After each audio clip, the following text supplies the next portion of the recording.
Everyone should know by now that to lose weight, you just need to eat less, move more, and get yourself in a calorie deficit. The issue that I am seeing is that a lot of people will lose the weight and just look like skinny, scrawny, and weaker versions of their former selves. And the main reason for this is simply that these people just don't have enough muscle on their frame to begin with. And in reality, to build muscle optimally, especially as a natural, you kind of have to do the opposite and eat in a calorie surplus to first gain that muscle. So take my example. At my baseline, I was just textbook skinny fat. I was just bones wrapped in fat, very little muscle, meaning I was chubby, I was fat, but I just didn't weigh much. And so my first goal, like a lot of people, was just the stop being fat part. So I just did hours of cardio. I ate in a strict calorie deficit.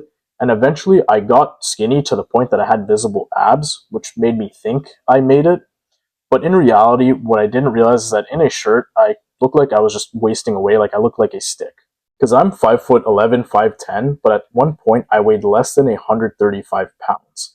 So not only was I depriving my body of calories, nutrients, and even willpower, but I was incredibly weak in the gym despite lifting for over a year. When playing basketball against grown men, I was constantly getting bodied, and I kind of had to hide the fact that I lifted because I just didn't look like it. Luckily, it finally hit me that there was no person that was my height and my weight that was considered jacked, and that just it physically wasn't possible to have a high FFMI and build muscle without me eating more. So I finally committed to a proper bulk. I put on over 35 pounds in my first two bulks. I definitely made some mistakes, but I could finally see myself filling out my shirts, and my strength was actually starting to go up as well.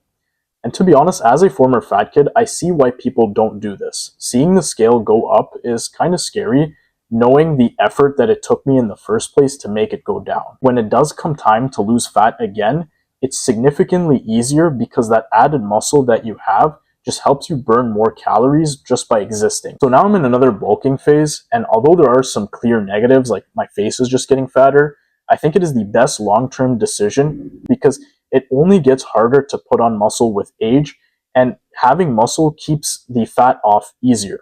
Plus, for me, it keeps the process of the gym a bit more fresh. It lets me train harder. I like to see my lifts increase every week, and it just gives me a new goal to go towards. This video is meant to be short, so I'm skipping a lot of the hows of bulking, but I did make a more comprehensive long-form video a few years ago, which I still think is relevant in case you want to see that.